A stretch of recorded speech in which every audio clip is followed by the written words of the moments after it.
What's happening, everybody? Welcome to a brand new episode of Fighting Words. Anthony Sanfilippo is here. I'm Bob Wankel. I'm here. Anthony's back from vacation. Anthony, how you feeling? Because last night we're watching this game. I'm pretty surly. You're like, Rob's great. Everything's great. This team rocks. Like, I feel like you had a really nice week in Key West. You must be nice and relaxed, just kind of easing back into it. I'm ready for you today. Today is going to be a true, actual Fighting Words because I thought what we watched last night was maybe their worst loss of the year. And I have a lot of isn't it always their worst loss of the year? No, I'm not that guy. I'm not like this is unacceptable. This team is fried. This is the worst loss of the year. Like, that was pathetic last night. So I do miss you though. I miss you. It's been a while since we've done a normal show, a real show, and I'm all juiced up for this one today. Yeah, no, it's good. It's good to be back. I was able to. I was sitting poolside listening to you guys. I actually popped the AirPods in. Was sitting on the beach chair right by the pool, listening to you and Tim.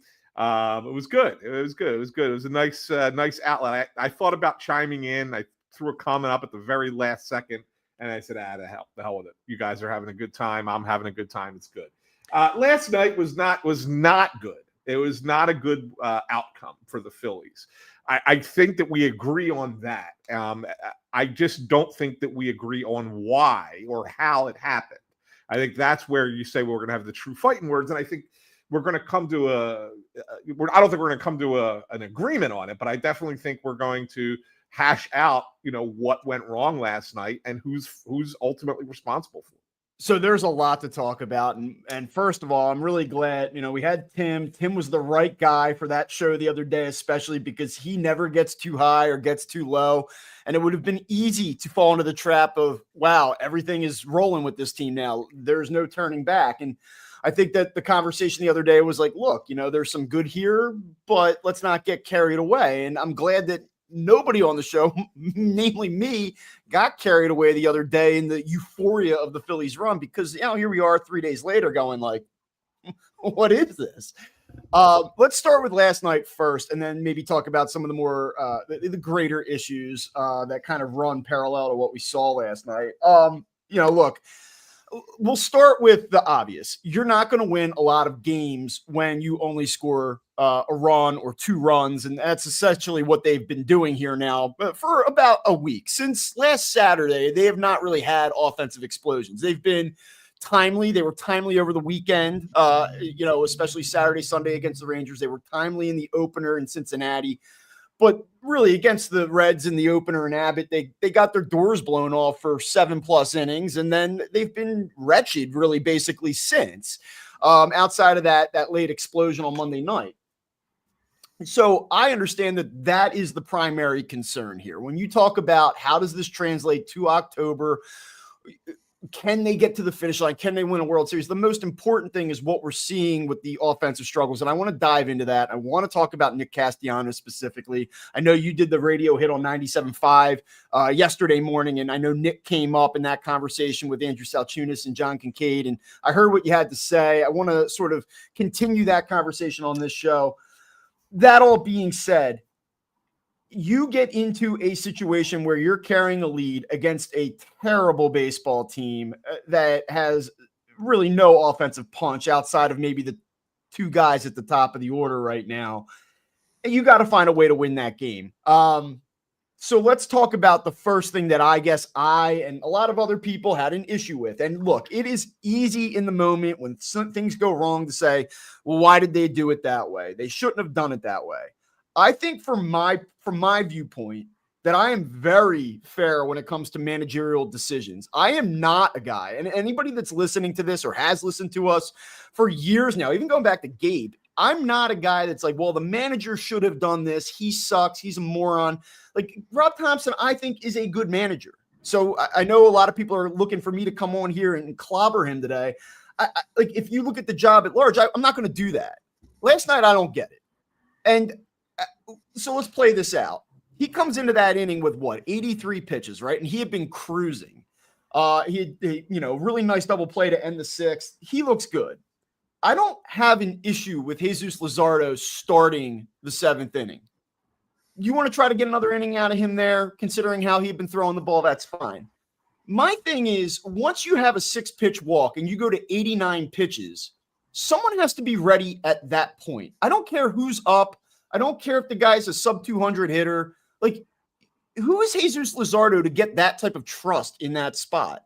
He's not a guy that typically navigates deep into games. He's a guy that when it goes quickly, and you should be cognizant of that.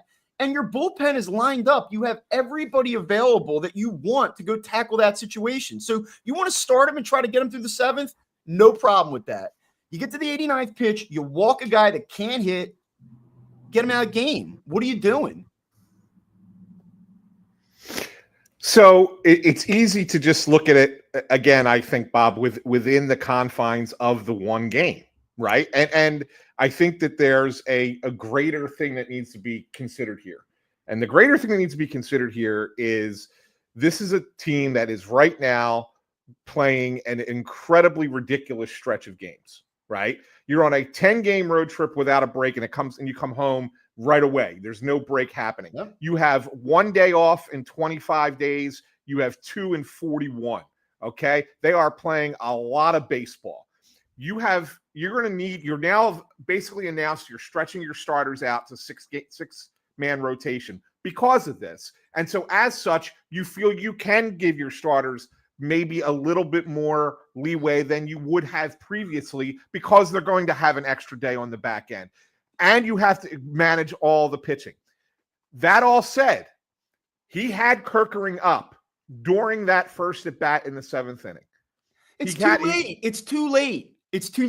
But you can't sit there and say at 83 pitches going into the inning, oh, this guy who's been cruising this whole game against a bad lineup is suddenly going to lose it in the 7th inning and have the guy ready to come in at that point. It was a quicker inning before that the Phillies batted, right? So Kerkering is up at the beginning of the 7th inning. McCarthy said, now I'm not there, so I didn't see the exact moment that he came up, but McCarthy mentions it as the 7th inning is starting, as Luzardo's facing the first batter, that Kerkering is getting loose in the pen. So it's from the top of the inning before the walk even happens, we know Kerkering is up, okay?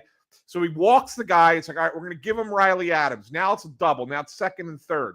Now you look at it and say, okay, is this the time to go get him? You have a left on left. You knew that was his last batter. Even if he got the 3rd guy out that he ends up walking, right? Again, even if he gets that guy out, very likely his last batter at that point. I don't know how much sooner you can really, really go. I get what you're saying, the 6-pitch walk, but when you take everything into consideration, what's going on in the moment, the whole formula of the thing, I don't necessarily have a problem with where he took Luzardo out. I have a problem with what he did in the 9th inning. I don't necessarily have a problem with the manager's call there in that spot. I think that so let's establish the obvious. When you play a game in October, you are going to be much more aggressive with the deployment of your bullpen. I don't think that in a potential Mets-Phillies series, they would just let Jesus Luzardo. I don't think he would ever get the 7th inning to begin with, but if he did, they would certainly have somebody ripping ready to go in the event that he started the inning with a walk. So I don't think that this is a signal that, oh, Rob isn't going to be able to, this is what's going to happen in October. But we have seen some issues with bullpen usage and going too long with guys in the past with Rob. So I think that we have to be mindful of that. So I get that a game on August 14th does not necessarily translate to what you're going to see in October. I think that there's a little bit more of a frustration when you see what happened at the end of that Cincinnati series. You feel like this is a series that you should get back on track. You started with a win. You're in position to win a game despite the offensive dealings. I get it. They're playing a lot of games. It's a stretch where you have to really navigate the usage of everybody, even if they didn't throw the previous night. I get it. I can go for it. I just feel like Jesus Luzardo has completed 7 full innings 2 times since May 31st. That's 2 times since that Brewers blow up. I mean, it's just a situation where, like, this is not a guy that typically gets through 7. This is not a guy that has shown you an ability to typically navigate rocky circumstances. When it goes with him, it goes quick. I feel like, is it malpractice? Should Rob Thompson be fired? Should you not trust the Phillies because of Rob Thompson in this decision? No, I don't. Like, I'm not saying any of those things. I just think that last night was a baseball game that you probably wanted that one. I would have liked to have seen a little bit more aggressiveness. You don't want to just get Kerkering up and blow, burn him to burn him. But like, Kerkering's probably coming into that game anyway. Like, you're probably going to use Kerkering last night. So it's not like, well, once I get him started, I got to commit. And I don't want to get him all loose and ready to go. And then I'm going to not use, you're going to use him last night. So just get him up, have him ready to go in case what happened. And it's easy to say in hindsight, but I just felt like that was a situation where it's like, come on, Rob. And then you're bringing in Kerkering to a situation that's almost impossible to navigate at that point. I don't know. I'm not. It's not. This doesn't go on Kerkering in my mind at all. No, not at all. I mean, he more or less did his job. I mean, look, he gets the pop out, and then we can argue about should the Phillies have played at that infield depth. Trey Turner standing a foot to his right, it's probably out of the inning. Like, right. I don't know. Yeah, I mean, it's a tough call there, defensively. I'm of the mindset when you have a 1-run lead and 1 out and the bases loaded that your shortstop and second baseman should be at normal depth, because you turn 2, you get out, right? We could sit there and have that argument, but I mean, again, we're being nitpicky, I think, there, because there's data that they probably have about those guys. And that's exactly, you took the words right out of my mouth. Like, conventional wisdom, I see it in real time. I go like, why? Right? They are looking at much more data and much more information in the game planning process in that position than I am. And so who am I to say, oh, they shouldn't have done that? I don't have a leg to stand on there. So I just go, okay, like, there was a rationale to it. It was probably pretty informed. It didn't work out. Stuff happens. I did feel like the decision to roll with him beyond the leadoff walk in the 7th was preventable. I felt like it was very predictable. But okay, here's where I thought that Rob had an atrocious game last night. I really did. And it was compounded by what we saw in the 9th inning. So let's go to the 9th, and Max Kepler singles on a line drive to right field. And you have the leadoff man on the 9th. In the 9th. So you have something cooking here. So then up comes Edmundo Sosa. And Edmundo Sosa sack bunts. And he successfully sack bunts. Successfully is a loosely used term in this situation. I don't like conceding an out, chasing a run in the 9th inning. I'm not a believer in it. Analytically speaking, it is an atrocious decision. You're putting a runner in scoring position for Bryson Stott, and who has swung the bat better lately, but he's still not a guy that I'm like, wow, yeah, like, just get Bryson to the plate. We'll get this thing tied up. And then you're going to give Turner an opportunity after that, I guess. And yes, he had 3 hits last night, but those at bats weren't exactly anything to write home about either. So after the Kepler single, the Phillies have a 27.3% chance to win the game, according to Major League Baseball's, StatCast win probability. After the sack bunt, it dropped from 27.3 to 22.4. So you basically decreased your opportunity or chances of winning the game by 5% in that moment. I hated it. And by the way, it was an advantageous count to Sosa in which they did it. I, for the life of me, cannot understand what the hell they were thinking in that spot. For a team that is so analytically focused, what were they, that scared that Sosa was going to ground into a double play that they just said, you know what, we'll concede an out? If you have Kepler on second, nobody out, and it's a tie game, I'm in. Bunt him over. Not chasing the run. I just, for the life of me, I don't get it. Yeah. Look, I look at it and say, I don't mind. Look, I know that you say that the whole notion of you should never play for a tie on the road, right? In the 9th inning. I get that under most circumstances. Where I don't have it, and I disagreed with the decision, and I'm going to get to why I disagree with the decision in a second, but I don't completely hate it because of your opponent because they don't have a closer, a real closer out there. Like I'm looking at it. Really, isn't that all the more reason to try to keep him on the ropes? Like, you don't have a real closer out there. That guy's no experience in that situation. Why are you giving him anything? You're banking on all we need is one hit from one of two guys.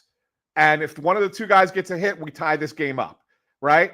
I'm okay with this team is so analytically focused, though, man. Like, we're tying the game up to what? To then give the other team an at bat in the ninth and potentially walk us off, or go into extra innings where it's a coin flip. You try to win the game, score multiple runs, get on base, have Stott single, score 2 runs. Then you have the middle of your order or the heart of your order coming up. Win the game. I'm in agreement with you. Okay. Pathetic. What I'm saying is that I'm trying to understand why they're doing it, right? So in my mind, I'm trying to rationalize why are they doing this? And the reason is because they have more bullpen than the Nationals. They have a better lineup than the Nationals. Just get the odds are you're only going to get 1 run as it is, right? I mean, you might get 2, but the odds are you're only going to get the 1. So do your best to get the 1. If you get the second one, great, all the better. That's a let's get the if he's on second, you're bunting to third, and it's like put the ball in play, score the run. But like, you're banking on a hit. You're banking on a hit from a 242 hitter, and like I just.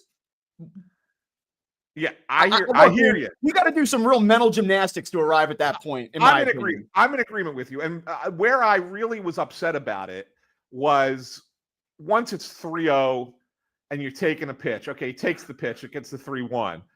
Why the hell are you bunting there? Like, that's where it really bothered me. It's like 3-1 count laying down a bunt. Like, I've never seen. I shouldn't say I've never seen. I'm sure I have, but I've never in my mind thought about after at 3-0 sticking with a sacrifice. Right? Like, at that point, you've worked the count to 3-0. This guy can't throw a strike. I'm no longer sacrificing at that point. Regardless of the situation, even if it's runner on second, nobody out, tie game, and you're the home team. Like, I'm not thinking about getting a bunt down once it's a 3-0 count. I'm just not.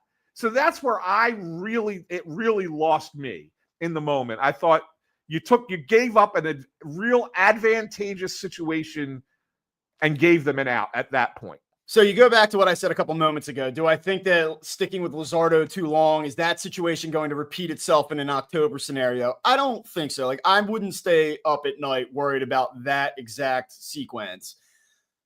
What I do worry about, and what I think is fair, I really do. If I'm going to go after the tactical decisions and managerial decisions, then I have to think it's fair criticism. I am worried that in that moment, that's how they evaluated that situation.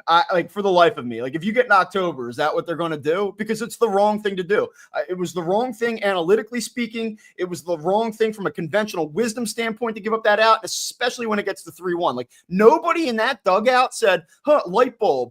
This makes no sense. What the hell are we doing? Hey, Edmundo Sosa, for what it's worth, like, dude's not, Cal Ripken. He's not Ted Williams, but like, Edmundo Sosa in an advantageous 3-1 count against a nobody righty in the 9th inning, I'll take my shot. Hey, Edmundo, sit on a fastball here. Let's see if you can find a gap. Let's see if you can bang one over the fence and take the damn lead. I'd rather see Edmundo Sosa swing out of his shoes in that situation. And if he gets into a double play, then so be it. You know what I would not have done last night? If Edmundo Sosa grounded into a 6-4-3 double play in that spot, I wouldn't have said they should have bunted. I wouldn't have. Like, on my children, I would not have said they definitely should have sacked him over there for Bryson Stott with 1 out, chasing a run on the road in the 9th. No way. Right. No, ultimately I agree with you on this whole thing. And I said it earlier. Like, it bothered me that they ultimately were bunting in that spot. I was just trying to rationalize why they're thinking that way. And then, I don't sit there and say, oh my God, this is the worst thing I've ever seen. But at the same time, I agree. That was not a decision that I was in agreement with the manager on at all. At all in that spot. And I get it. The Sosa's not great against righties.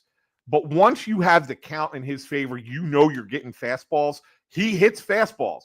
And if this guy's going to put a cookie over the plate, hell, Bob, I would have thought about swinging 3-0 with Edmundo Sosa.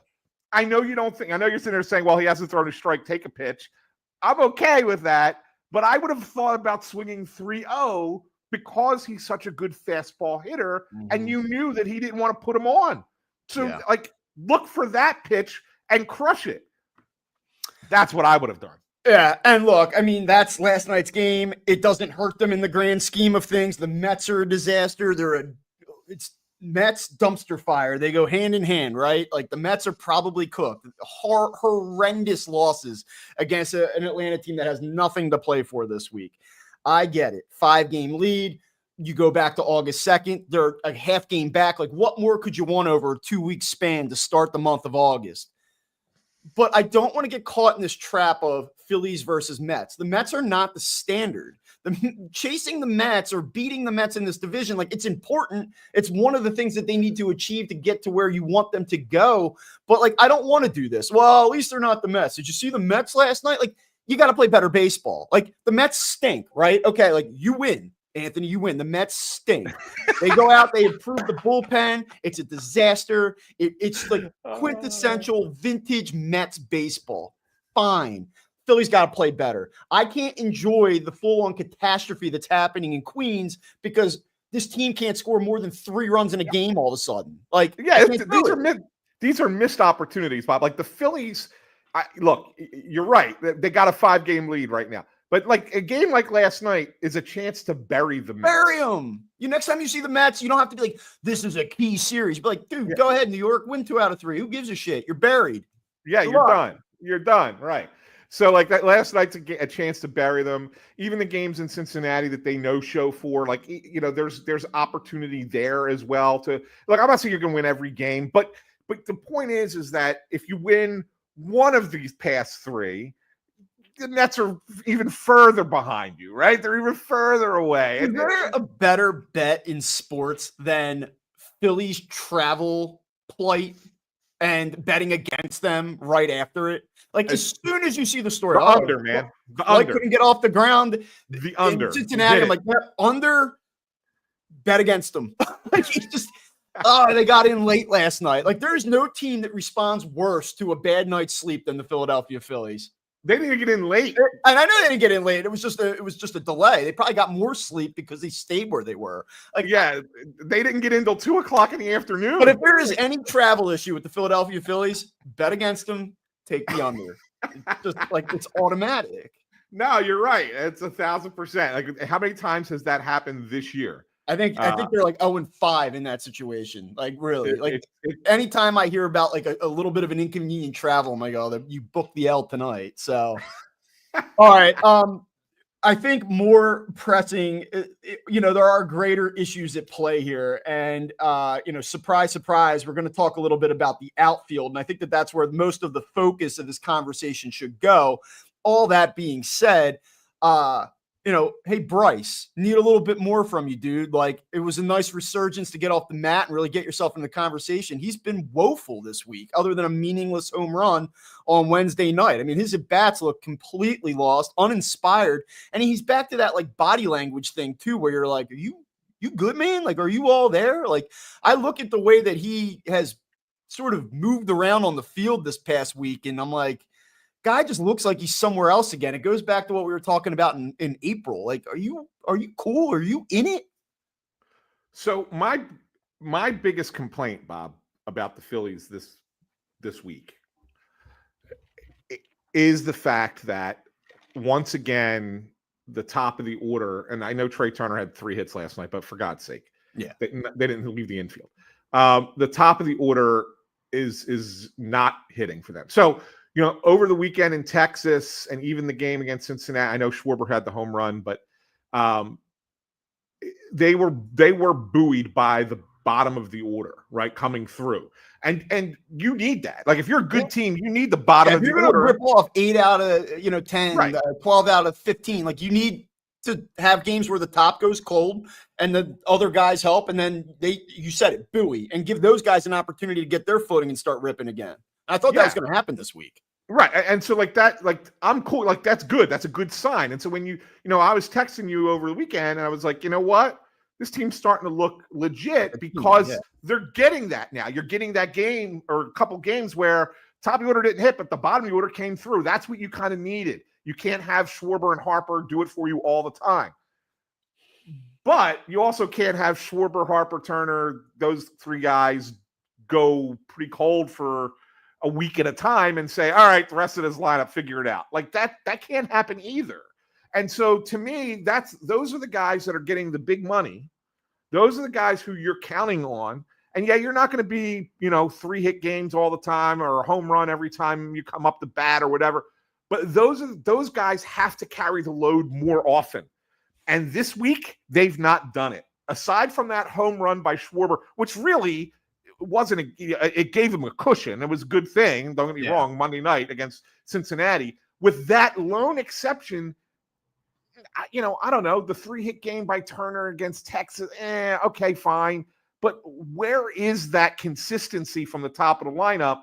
And Bryce Harper's right in the middle of it, man. Like, you're right. He's the one guy that it looks worse with him than anybody else. Yeah, I mean, so there's the body language part of it. There was a defensive gaffe the other night. And then I actually just saw this pop up on my timeline as we were talking about it. And I swear that our phones are listening to us. But here's John Stolnis on X. It's been a rough August for Bryce Harper, a 3.8% walk rate, a 32.1% strikeout rate. He's hitting 200 with a 245 on base percentage, slugging 440, 685 OPS, which isn't terrible, but the rest of it is. 24.2% fly ball rate, 36.4 hard hit rate is his lowest month of the season thus far outside of April. When Harper is hot, the offense hits. When he isn't, they don't. I don't necessarily agree with that overall summation at the end, but I mean, Bryce Harper has not been very good this month. And again, when Bryce doesn't go well, it does feel like that it sort of weighs on the entire feel of the team. I'm not saying that he's being a brat, but I do think that when Bryce struggles, you feel it. I think you feel it as a teammate, you feel it as a team. And right now we're absolutely seeing that, and he has to be better. And the only thing I would wonder off of that is, are we back in a situation? What I don't want to do is I don't want to make excuses here, but are we back in a situation where like the alerts go about, hey, is he healthy again? Like, is this just the ebb and flow? Or do you say this was a guy that had an issue and he was dealing with it and it took a while to come back from? Are we just absolutely writing off the possibility or the, impossibility that there's something going on here again? Yeah. I mean, you can absolutely raise that flag and wonder. I mean, there's no doubt that there's a question here. And it's because the problem existed before. He said this is exactly what happened right before he went on the IL the last time. He looked like he was frustrated. He hit a home run on Wednesday night, so he's healthy. Well, I'm like, well, he hit a home run when he came back and wasn't right, and then ended up out for a while. Like, I mean, right. We saw this. Yeah, I mean, it can still happen.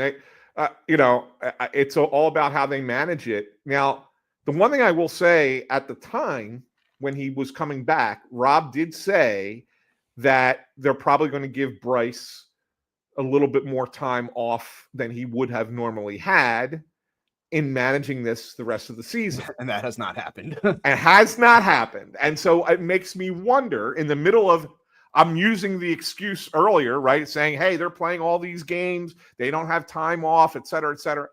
Maybe this is the time to give Bryce a game. Now, they're not going to give him a game off in Washington because it's Washington, it's Bryce. He's not going to take a game off down there.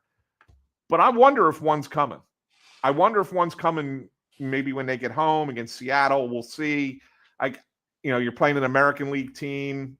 I don't know. I think that you might see one coming if this continues. All right, let's talk about the outfield a little bit here. We have to go to right field. This is a disaster. And I don't want to just pick on the guy in the moment, but I have some greater concerns about even a potential bounce back. So since the All-Star break, Nick Castellanos in 23 games has had 93 plate appearances, 90 official at-bats. He has walked 3 times in 23 games since the All-Star break, which is not good. He's hitting 178 with a double and 3 home runs. That's a 204 on base percentage, 289 slugging percentage, and a 493 OPS. Now, that would be terrible for any player. Even like Johan Rojas in a stacked lineup hitting ninth, that would be unacceptably bad. The larger problem at play for the Phillies here is that Nick Castellanos is hitting cleanup or in the 5 spot most nights for this team. Last night, I made a little smart ass tweet, but I mean, it kind of puts into context like just how bad this has been. Zach Wheeler hit a combined 184 with a 209 on base percentage in the 2019 and 2021 seasons. He didn't hit in 20 because of the COVID stuff. He's been Zach Wheeler for 23 games now post All-Star break. He's killing this team. They have a number of issues, a number of guys that are underperforming, guys that aren't getting it done, but none more so than Nick Castellanos. He's a horrendous defender. He is just gets himself out repeatedly. I know that like he's streaky and hot and cold. Like, let me just give you this before I let you take the floor. Here's Nick Castellanos OPS by month this season. 751, 731, 854, 598, 362. Here's Nick Castellanos' OPS by month in 2024. 521, 706, 810, 789, 810, 858. So there is no like massive surge coming from this player. Like his best is all right. Like an 858 OPS is like pretty good. There's no 9 home run month coming. There's no month coming where he hits 420 and puts his team on the back, like his back. He might get to a place where he doesn't look like a complete and utter disaster, but there's no like watch Nick carry the team for 2 weeks. Like it's not coming. No, it's not. And this is the worst he's looked since April of 24. And that was bad. And that was so bad that there was, if you remember, Bob, there was a time when we were like, you can't keep this guy in the lineup. And then all of a sudden he started to figure it out. He became a consistent player, not great, but at least this, by the way, is way worse. I mean, it's way worse. His OPS plus that month. Actually, I don't have it in front of me, but he had a 521 OPS that March, April that you're referring to. And I mean, we're in the 3s right now. So this is significantly worse. Yeah, no, it certainly is. And what it is to me is his swing is completely off. And when I talked to him a couple weeks ago, before I went away, just kind of talking about, I was talking to him about, swinging at the first pitch and, the success that he has at that. And he gave me the line again, Bob, of that he doesn't go up there with a plan. He's the whole see ball, hit ball kind of thing, right? Mm-hmm. Now I don't know if that's really the case or if that's just some shit he likes to say to sound cool. But the reality of it is I love that you said that because it's perfect for him. Well, I mean, I'm being honest. Like I know. It could be that he goes up there and doesn't have a plan, and maybe that's why he's struggling, right? Or it could be that he's just saying it just because he thinks it's a cool thing to say, and he actually does go up there with a plan, and that's worse, right? Like then it would be if he's going up there with a plan and this is the result. Well, then your plan sucks, dude. You got to figure it out. Like I don't know what he's lost. Whatever he's doing. Every swing looks like his ass is bailing out. He's lunging for a pitch. He's barely making contact, or he's swinging and missing at everything all of a sudden. At least before, there were those swings within the at bat where he would make really really hard contact, right, and drive the ball. Even if he made an out, even if it was a fly out to right center field, you looked at it and said he hit that ball hard. That was a pretty good swing, right? Even now when he gets those bloop singles, it's like, that's not a good swing, man. No. Like you're getting a hit. Okay, fine. But it wasn't a good swing. So I haven't seen a really good swing, consistent swing from him in a couple of months. And so that's the problem. The thing of it is that what's your alternative? And there's no good one. I know Kepler's started to look a little bit better against right-handed pitching. Okay, maybe you platoon those two, but geez, it's not a great situation to have. Yeah, I mean, look, I saw somebody, and I apologize. I try to give credit when I see like good ideas, good thoughts, like on the timeline and stuff. But I just looked this up because I was inspired by the tweet that I came across the other day. I mean, since the All-Star break, if you look at Fangraphs wins above replacement, there is not a lesser, or like, he's the least valuable player in baseball since the All-Star break. I don't even know how to say it. It's like so flustering. Like negative 0.8 WAR since July 18th. I mean, so that's a month now where there's not been a lesser valuable player in the sport. And like, look, it's up and down. We talked about Turner, 2 weeks ago, and then he picked it up a little bit. And could Nick have a 3-hit night tonight? And you go, see, like, that's why you ride it out with him. I just don't think that there's anybody out there that would play contrarian and say, like, yeah, see, like, I don't think that guy's out there right now. I mean, what does he bring to the table for you? It's not like even with Bryson Stott where you say, all right, well, he's not really hitting, or we don't feel great about him overall from an offensive perspective, but wow, look at the glove at second base. At least there's going to be that. I mean, the defensive limitations have been talked about ad nauseum at this point. We don't need to get into that anymore. Like, outs above average. He's terrible. He can't cover ground. We know. The thing that gets me is that, and this is where I want you to check me. I think I said something along these lines to Tim the other day. Like, I have not been in the Phillies clubhouse since last July. And I've only spoken to Nick like maybe twice. Like, I wasn't like, you're like the Nick whisperer. Like you are like the guy. Like, you've talked to him numerous times. I think that there is a sense, and like, you can tell me if I'm wrong and that this is unfair. I think that there's a sense of entitlement with Nick Castellanos where he says, and I get it to a degree, I don't even think it's his fault. Like, look at my resume. I've been in this league for a long time. I was a high profile guy coming up, national teams, like right there with Bryce, the whole deal. He's had a very good career, a very productive career. He's been one of the better hitters in the sport for a decade. And I think that he probably looks at his struggles and says, like, yeah, but I am me. And like, I'm not somebody you platoon. I'm Nick Castellanos. And I just wonder, like, I mean, if on merit in this moment, like, he should absolutely be platooned. There is no reason to play this guy every single day. But what I wonder is, if you bench him, are you opening up a bigger can of worms that potentially has significant ramifications where he and his energy and his mindset could further torpedo your clubhouse? And I'm not saying he's a bad guy. I'm not saying he's, a child or a diva even, but I just think that he is a player of a certain stature. And I just wonder what it would do if you sat him down.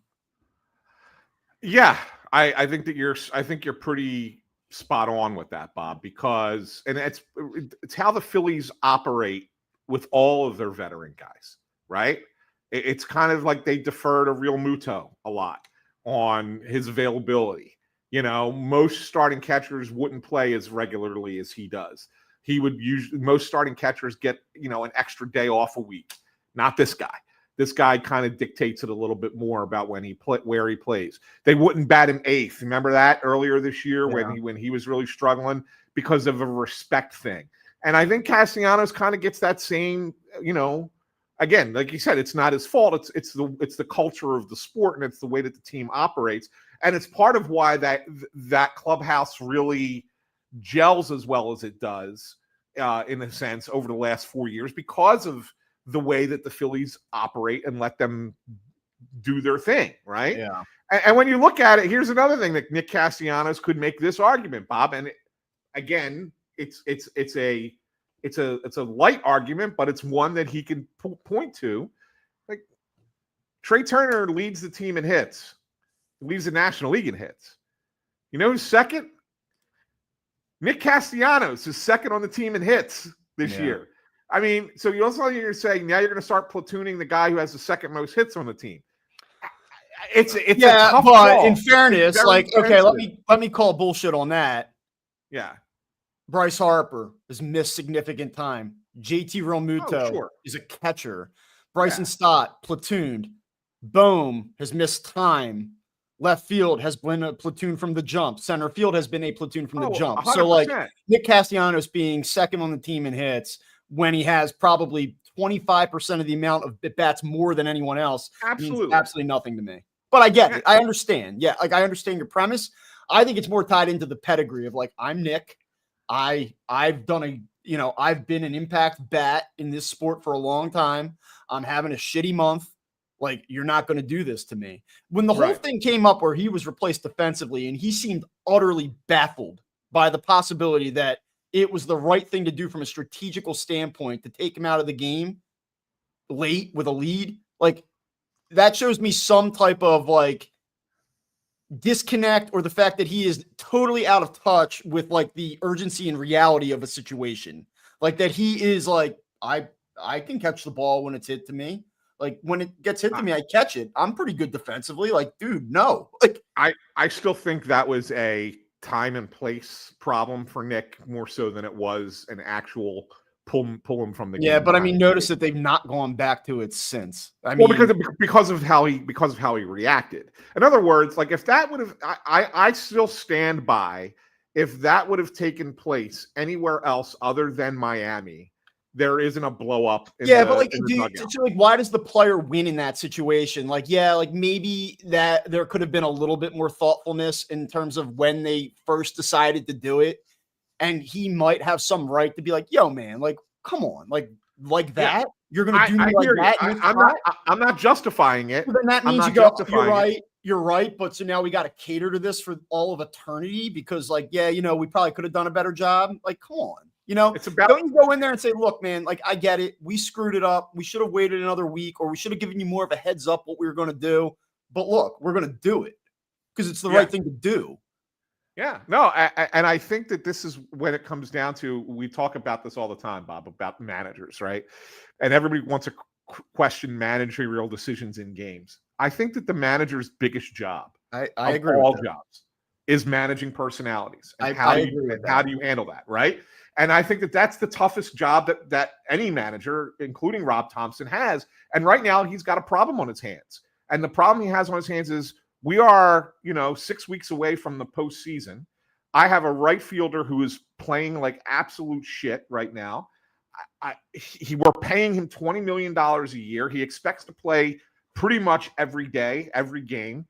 How do I get through this? How much rope do I give him to figure it out and to get back on track before I say, hey, we got to go in a different direction? And how will he and the clubhouse respond to that? That's the biggest question, the biggest challenge that the manager has. To hell with the in-game decision stuff. That's going to happen all the time.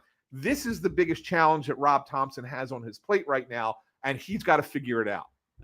What I guess I don't understand, like, not that I don't understand it, but there was some chatter about, hey, is it time to platoon Nick Castellanos when we started to get to the end of July, right? Like right around that White Sox series when things were like, kind of like, all right, this isn't great, right? Yeah. He comes out, starts August. He has a 2-for-4 game on August 1st against Detroit. He goes 1-for-4, 1-for-3, 1-for-3. Like, it's not like it was a mess. It hasn't been a mess until really this last week, like starting with that Baltimore game. Like, his average has dropped from 269 to 254 since the final game against the Orioles. He's dropped from a 742 OPS. I mean, and it's happened fast. Like, this is a crazy drop in a 1 week stretch when you consider how many games this guy's played, and it's the middle of August. But he went from a 742 OPS on August 5th to a 700 even OPS today as we speak.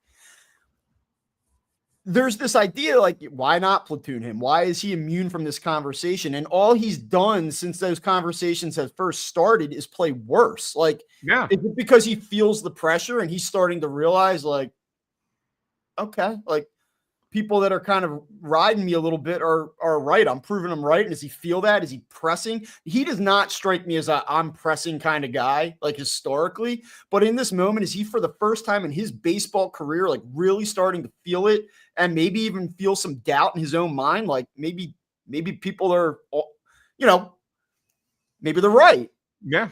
No, I think you're right. Absolutely, Bob. And I wrote a story before that Orioles game about Castellanos and about this the whispers that had come out that maybe they might think about taking away some of his playing time. Yeah, because this And all remind everybody listening. This all started in a Matt Gelb article where, Yeah. I'm not saying it was Matt's idea, but the way it was written, basically, like there have been some within the organization wondering, could you take away some of Nick Castellanos' playing time? And since that's been written, I don't know the day that story came out. What was it, against the Orioles? Was it that week? It was a Friday. It came out on a Friday. So all right. So that came out on a Friday. That was prior to the Orioles. That would have been that Detroit series then. Yeah. It was right after the trade deadline. It was right after the trade. That was the Detroit series. So that comes out, and then he's had his worst month as a Philly since it's been put out there. Like, like that's not really the response you're looking for. You as a fan and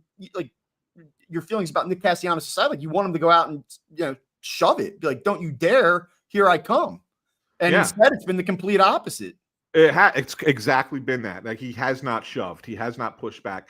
And at the time, when I wrote my story in the beginning of that Baltimore series, it was like it didn't make sense to me, right? It didn't make sense to me. How are you taking, even if he's not playing at his best, even if he's struggling a little bit, how are you justifying taking Nick Castellanos out of the lineup, except for against lefties, and playing Max Kepler over him? Like at the time, it made zero sense in my mind. Since then, you could kind of change my mind a little bit now because Nick's gotten worse. Kepler's gotten a little bit better. That's the thing in this conversation. And you started by saying, like, what's the alternative? And the alternative is not some super attractive option. We're talking about a guy who, even in this moment, and he has swung the bat better lately. Like the last 7 games, he's hitting .318 with a 9. I don't know, whatever, like a 900 OPS. He's been okay. He's homered, he's hitting the ball pretty hard. Like he's had some competitive at bats. I don't know if he should even be on this team, but like recently, if you're trying to win a baseball game on a given night and you put aside the political stuff and the personality stuff and the clubhouse ramification stuff, you put together a lineup for tonight's game. You're facing a righty. Do you say to yourself, like, well, Max Kepler probably gives me a better opportunity based on what I've seen over the last month to win a game tonight than Nick Castellanos does. And you could probably make that argument. Well, I think the argument that you're making, that you can make in favor of Kepler at this point, is even if he doesn't hit either, and that's quite possible, neither one of them are hit. Like he's also better in right field. He's better in right field. So you have the one positive being you're going to have better defense in the outfield. Yeah, if you have guys up and down your lineup that are mashing the ball to death and you're scoring 5.5 runs per game, like I can kind of say defense doesn't really matter. Like I think sometimes we overthink defense a little bit, but when you have a team that's scuffling and that is, runs are at a premium, not only do I want to get the better matchup on a given night based on how guys are playing in the moment, but I also need better defense because that will probably show up as I'm scoring 2-3 runs per game, night in, night out. I don't know, man. Like, so I can't sit up here and say, like, you got to play Max Kepler, but I think you have to think about it. And one thing I'll say for Max Kepler is that the DFA stuff's been floating around him now for a month. And like, he's had better at bats. I'm not saying that he's responded because of that. It could be completely coincidental. Like, I can't say, oh, Max Kepler saying like, that's enough. I'm Max Kepler. I'm better than this. I'm going to show people right now. I can't say that he's saying that in his mind. He might just get up and be like, time to play baseball. I hope it goes well today. And it has for a little bit. Maybe that's all that's happened. But at least with his back against the wall in his Phillies life, he's shown something. Yeah. And Nick has been okay here. Like he's been okay with the Phillies. It hasn't been a train wreck. I wouldn't say like when you think about the all-time bad contracts that Nick Castellanos would be at the top of it. He's had some big moments. He's had big home runs. He's been an NLDS monster for this team. They probably don't beat the Braves in 22 without him. They probably don't beat him in 23 without him. It's not like Nick has been like a mess here, but like Nick has also not been an all-star here. He has also not been one of the fiercest hitters in Major League Baseball since he's been here. He's never had I just said it, he's never had a month in which he's OPS 900 or better. Not a single month over the last 2 years. Like, the reality is, like, the conversation is warranted. Whether or not you do it, I don't know, but the conversation's warranted, and I'd probably start to skew towards this continues. Maybe I'd give him Washington. But if this continues, I would start to think about it a little bit. You're past the 30-day point at that, in the second half, and you got to go try to win games and win a championship. And if Nick Castellanos doesn't like it, then he needs to start hitting better. And that's all there is to it. Yeah, I'm right there with you on that, Bob. But big thing. now, can we? Oh, I'm sorry. Go ahead. No, go ahead. I mean, so we're like, by the way, like we all just kind of got off this like Justin Crawford thing all of a sudden. Like, well, Yeah. the guys, it's rookie status day. Like, you can bring him up and he could win Rookie of the Year next year still. Like, are you going to give this guy a look, or are you not going to give him a look? I'm of the mindset that if they felt like he could help the team, he'd already be here. That's what you want out of your 2 or 3 biggest prospects, guys that you thought might be up here this season. Goliath. Did Dave mean Goliath 26 when he was talking about Andrew Painter? In fairness to Dave, Painter's not been good, man, right. And he's got the velocity's there, but the command hasn't been there, right? And that's not unreasonable. Like, guys coming off of Tommy John first full season, like they can have ups and downs. Like, I always look at Spencer Strider. Like, it has not been a great vintage Spencer Strider year. Like, I'm not like, he's 22 years old and he's never pitched a major league inning. We're not like shoveling dirt on Andrew Painter. I'm still pretty bullish on what he might be long term. But like, again, like these guys were supposed to help you this year, and they are not.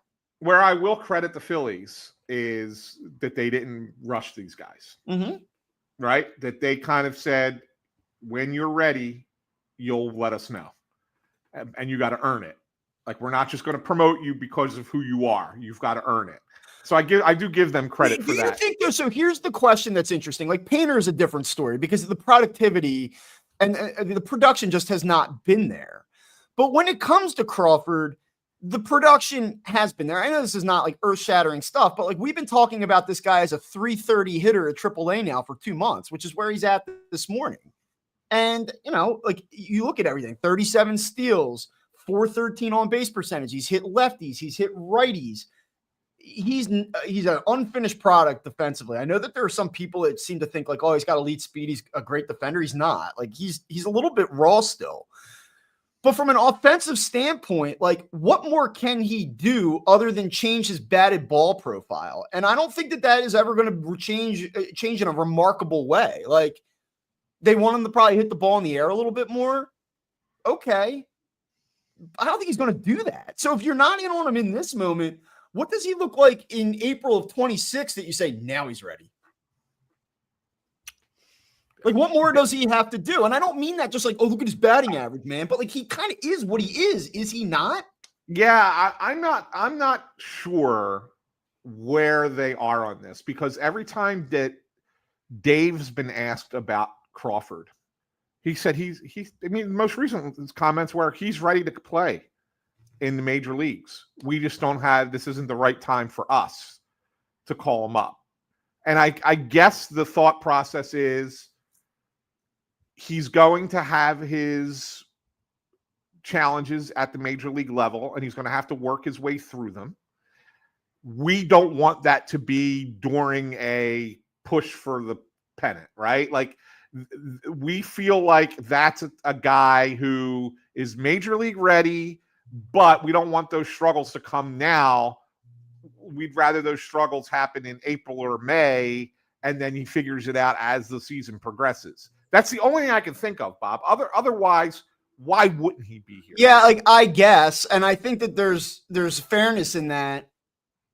But first of all, it's August 15th. Like, this whole like he has to play every day thing. No, he doesn't. He's played an entire minor league season. Like, it's late enough in the year where, like, if Justin Crawford didn't play 7 days a week, it wouldn't stunt his growth. Like, he's gotten his at-bats this year, and he would play, conceivably he would play when he gets here to enough. So like, I'm at, like, it's not April anymore where you're like, oh, well, he needs 600 at-bats and he's not getting them if he's playing once every 3 days at the big level. Like, I think we're late enough in the season where that should not matter anymore. Like, I don't need to hear he has to play every day. No, he does not have to play every day. That being said, like, your alternatives right now are Max Kepler, who we've spent 2 months saying should be DFA'd and now might be their best option in right field. It's Nick Castellanos. We just went through the numbers there. And again, like his last 15 games, Nick Castellanos sitting 140 with a 155 on base percentage. Who else is up here right now?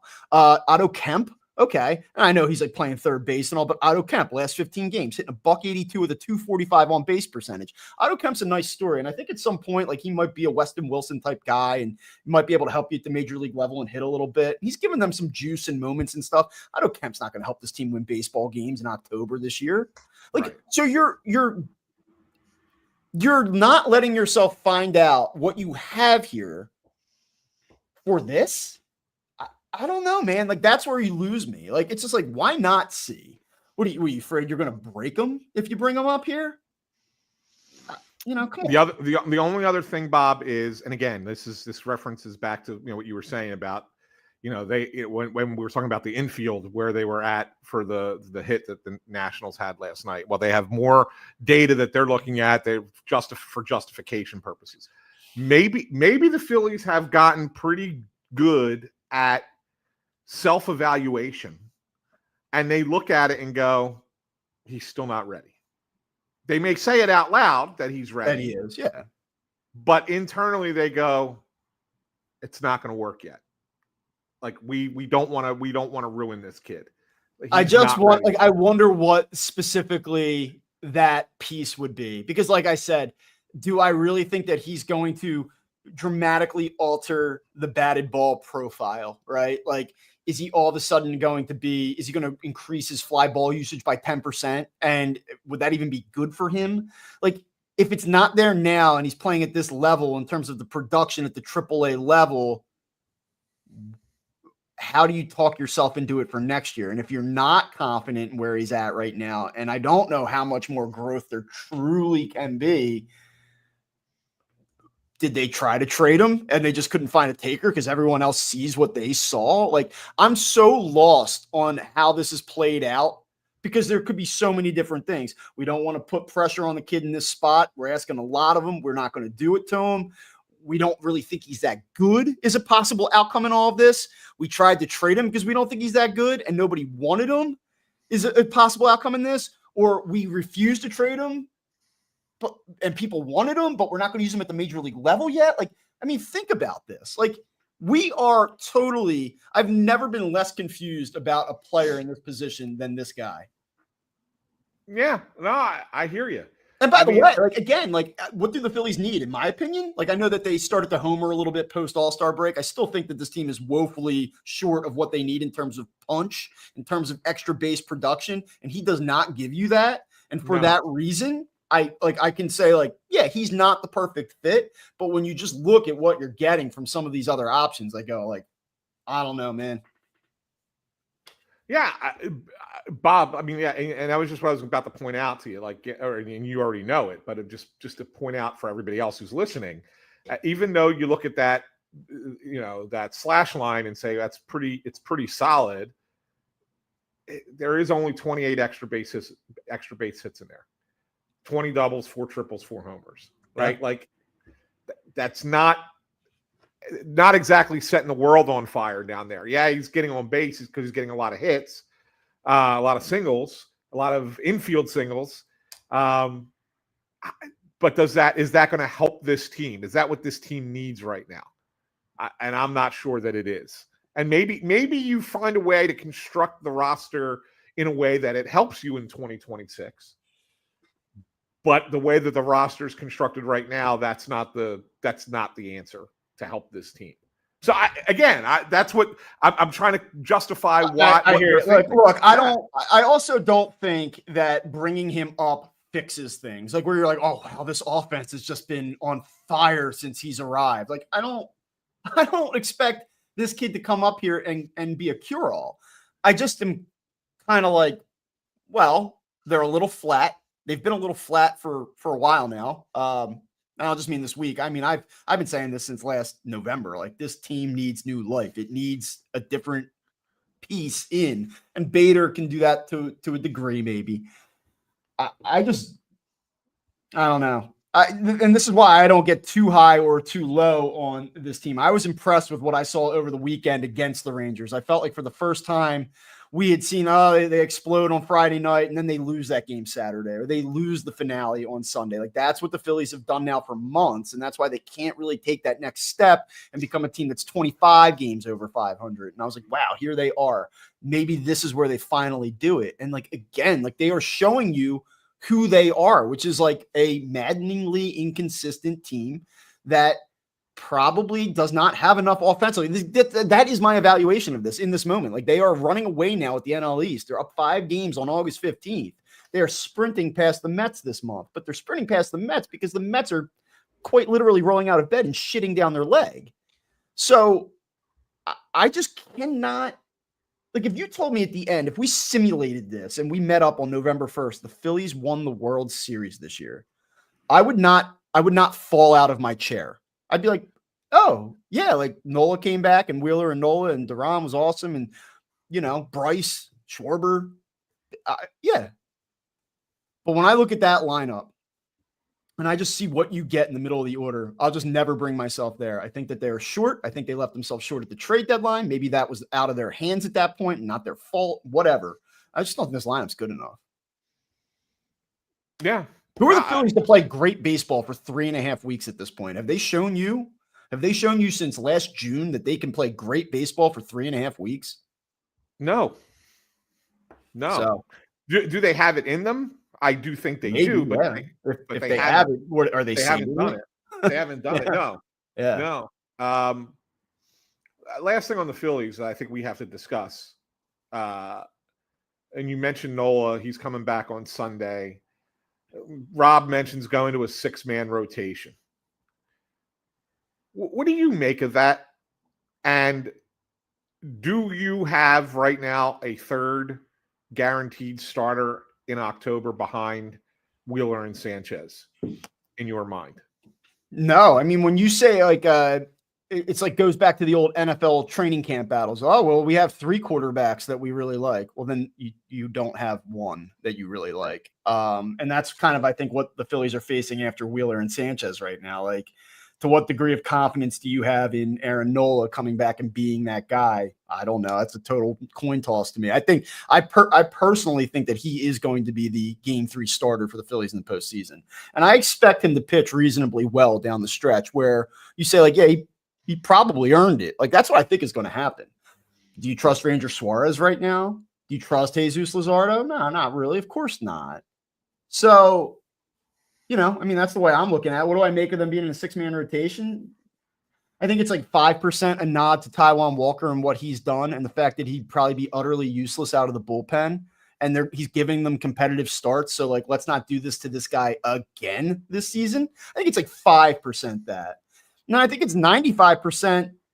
These guys look tired, some of them, and we're going to give them a breather and try to stretch this thing out a little bit going into October. Like, these guys look like they're on fumes, and this is the logical way to do it.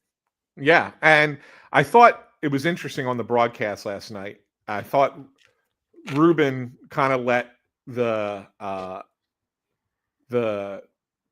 cat out of the bag, I want to say, with Zach Wheeler, where he said, well, when you got Zach dealing with a dead arm, and then there was like a pause, and he said, kind of thing, like almost like he didn't want to say it because they didn't want to put it out there, but then he said it anyway. And if that's what it is for Wheeler, then I would, if I'm a Phillies fan, I'm breathing a sigh of relief if it's a dead arm, right? Because those things happen in August to pitchers all the time, and they find it, they get it back, and everything's okay. So I be really interested to watch his start tonight and see how he looks, because he wasn't great his last start. He gutted it out, ended up pitching well, but not great. And that's just because of who he is. I'll be more inclined to feel a certain way about Zach Wheeler after watching this start tonight. But I think that it's important that the Phillies try and get to the finish line with these guys where they don't completely go off the rails. Ranger has not looked good. He can't go off the rails. Luzardo had a 4th consecutive decent start last He night. has. I mean, that's one thing that kind of got lost Yeah. in the sauce last night. Like, we're talking about the 7th inning. Jesus Luzardo was excellent last night. He did a really nice job. I feel as good about him as I have since prior to that Milwaukee start when this all went wrong. Like, I feel like he's sort of righted the ship a little bit. Yeah. Yeah. And so, like, that's a good, so, now you sit there and say, okay, if we can keep, giving them an extra day here and there, and I know they like their routines, but if we can get them across the finish line, then we have much better options in October. Yeah. And whatever decision we make, but these guys can all be contributors in some capacity. Whereas if we stick to a 5-man, put Taiwan back in the bullpen, and then Ranger ends up, hurting his back again or whatever the case, and then we lose a guy. I think you're better off doing it this way. And so I like the fact that they're going to go to a 6-man rotation. I don't want to do it long, but I'm good with doing it for a couple weeks, maybe a couple times through, and then see where you're at and make a determination at that point. How concerned are you about the fact that if Ranger Suarez were standing 60 feet and 6 inches away from a pane of glass and threw a baseball at it, that it would not break? It's getting bad, man. That velo is way down for him. It's way down. And again, so you don't know why. Like, is he dealing with something? They haven't said. Well, I guess I'll find out on Monday. He pitches on Monday, the first home game back against a rejuvenated Seattle lineup. We'll see how that looks. So I'm starting to, and we don't need to have this conversation right now. I actually apologize in advance as this is coming out of my mouth, but like, Ranger Suarez is 29 years old right now, and year over year over year, you see this steep decline in velo. We talked about it when he was going nuts again back in June. Like, wow, like, dude, he might get 120, like, does he just try to have a healthy offseason and sign a 1-year deal and show that, like, he can do this for a full 30 starts and then try to cash? Because I actually think he's trending towards a situation where, like, he's not going to get like some Scott Boras, like, Buco Bucks crazy deal. Like, if you're a team evaluating Ranger Suarez right now, you'd have to be scared to death of giving him anything more than 2 years. I still think he gets something somewhere, Bob. I don't think it's here. If he comes back and pitches lights out from now until Halloween, I don't think he's back here, because then he's going to get that contract and it won't be the Phillies that give it to him. And if he just continues to do what he's doing right now, then the Phillies aren't going to give him a deal. Like, I see no world. I've never been more confident in saying that I don't think Ranger Suarez will be here next year. Yeah, and I'm right there with you. I really don't think he's here next year, but I do think someone will give him a contract. I think he'll get something like Zach Eflin got a couple years ago at this point. And it's probably less than maybe he thought he was going to get, but I still think it'll be a pretty solid contract with good money for him. I really do. I really do. There is a question real fast before we get to one last thing, and I think it's worth asking. From PSU Flyers, who goes when they activate Nola and Alvarado?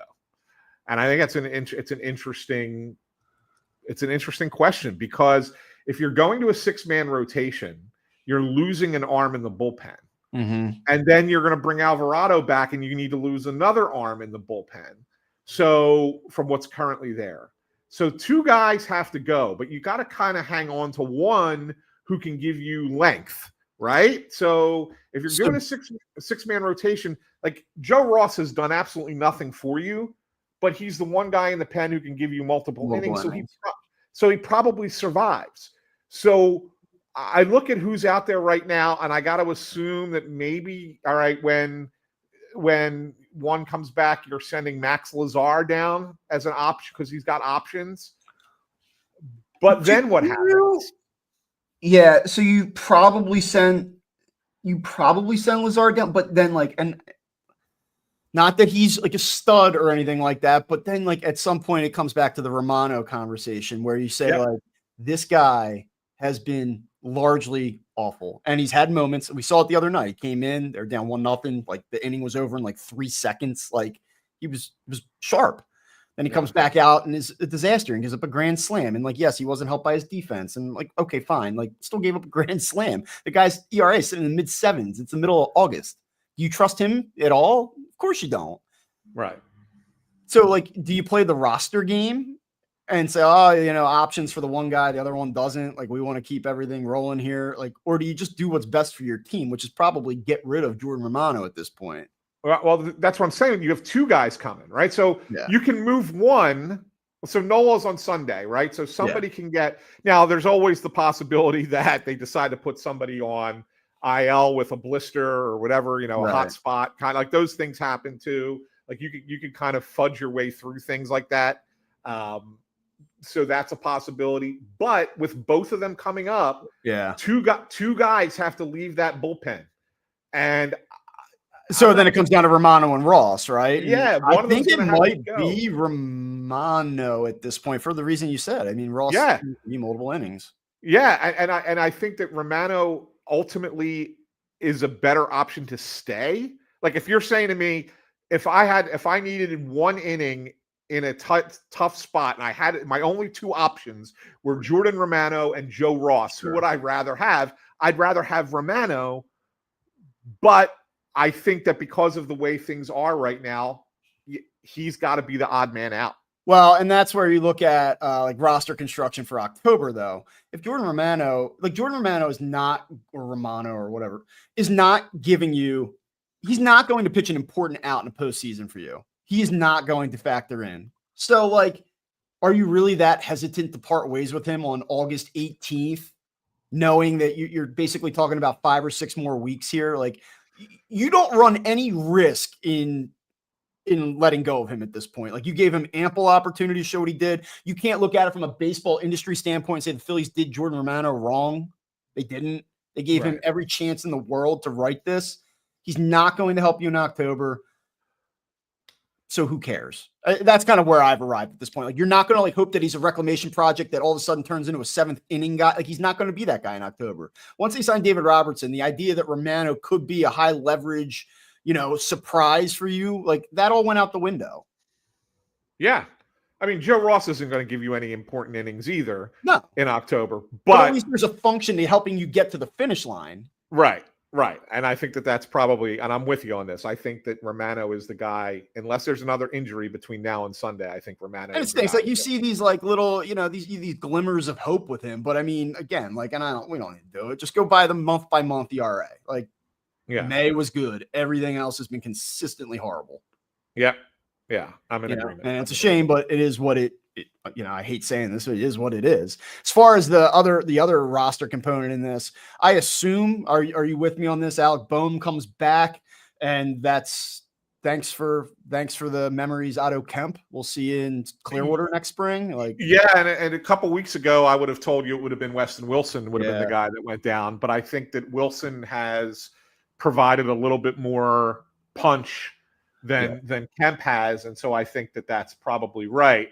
Do I think it's till next spring with Otto Kemp? No, I think Otto Kemp might be a guy that is a September call up again to be on the bench and be part of this.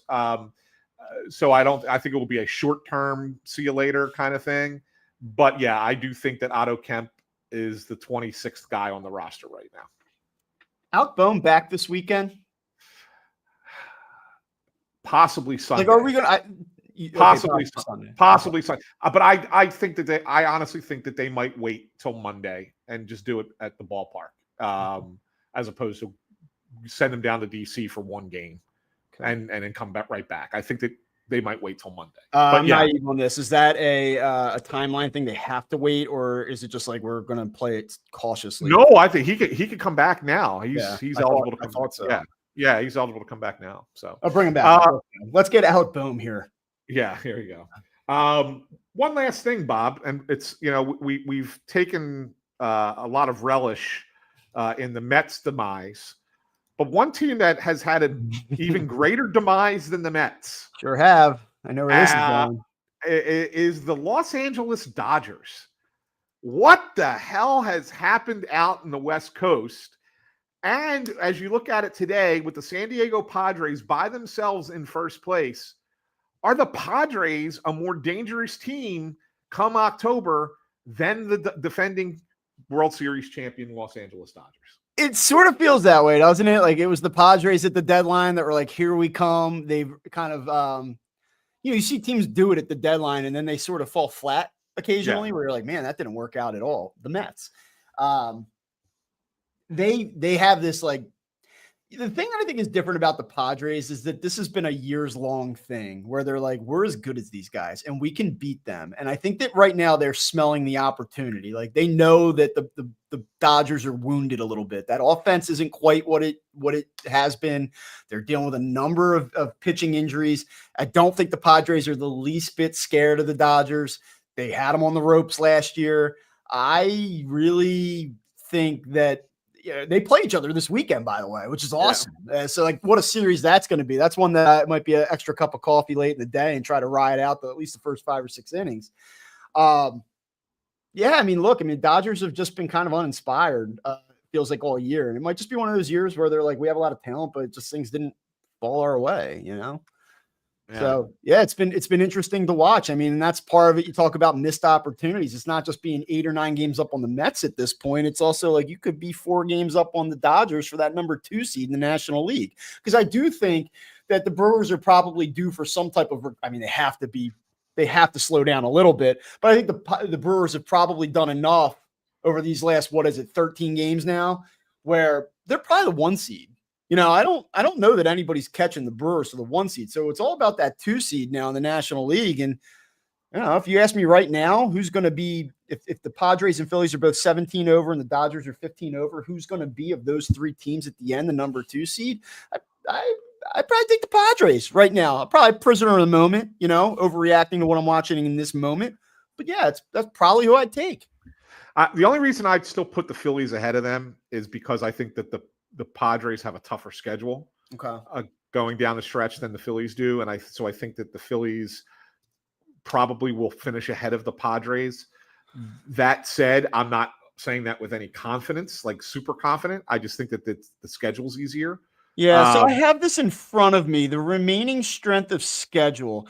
So it's interesting. Like the Dodgers actually have the easiest remaining schedule here. So their final 41 games, their remaining opponents have a 468 win percentage. Believe it or not, like the Padres have some tough stuff in front of them here. Like they do have the Brewers for 3, the Dodgers for 6, but by win percentage, San Diego actually has a pretty easy remaining schedule as well. 469. The Phillies are 18th at 497, sort of like the bottom third. The Mets, by the way, have the 9th hardest. So, and Milwaukee has the 5th hardest. So, look, we'll see. The Phillies, part of the Phillies' advantage, though, is playing out right in front of them this weekend, and splitting or worse is not good enough when you're talking about trying to bring in that number 2 seed. So that's why you look at games last night and you're like, come on, guys. Yeah. Yeah, no, I agree. But I look at it and I say, as great as the Brewers are playing, that ultimately I don't necessarily believe in that offense in a postseason. Yeah. Whereas I look at the Padres offense and I go, that's the team. Yeah. Like I think that that's the team that the Phillies should be the most concerned with, because they have a very good offense and they have a great bullpen. Yep. And they shorten games and they can put up runs. And so that to me is what wins in October. And I think that the Padres are the team more than any. It's not a prisoner of the moment thing, because I don't look at it and say, oh, all these great additions at the deadline. The additions they made at the dedeadline helped a little bit, sure. They're a good team prior to it. But they were a good team prior to it. And I look at that and say, that's the team that I think is going to be the team that the Phillies have to worry about the most in the postseason. Yeah, I'm with you on that. And look, I think the other part of it too is like you just go back to how last season played out. I like a team that's playing pissed off, like that owes you one, and that's what the Padres are. They're a team that very well could have beat in 5 games the team that ultimately went on to win the World Series, and it's a division rival. And we'll see what happens this weekend. Maybe the Dodgers pedigree shows up and they get back on track, and if they do, that doesn't mean they win the division either. But that's fun. That's a fun one to watch from afar. Yeah, they play each other 6 more 6 times, I times. think. Yeah, Yeah, 6 the rest of the year. So Yeah. it'll be really good. All right, well, that'll do it for us here on Fighting Words. Don't forget to subscribe to the show on Apple Podcasts, Spotify, Amazon Music, Pandora, wherever you get your podcasts. But we love it most if you watch us right here on YouTube. And if you do, click that thumbs up, ring the bell. You'll never miss a show. You'll get an alert every time Bob and I go live here on YouTube. If you're listening in the podcast feed, you can find us on YouTube at youtube.com/@fightingwords, fighting with a PH. So for Bob Wankel, I'm Anthony Sanfilippo. By the way, I think the Phillies are going to win the last 3 games of this series. Of course. After we killed them for an hour and 20 minutes today. Rightfully so, man. Like, Yeah. rightfully so. They should, come, yes, you should win. No, they should. You should win 3 out of 4 games against a team that's 21 games under 500 coming into or whatever the hell it is. Phillies are what? They were 21 games ahead. I don't know about where it is 500. They were 21 games ahead of this team coming into last night. Come on. Yeah.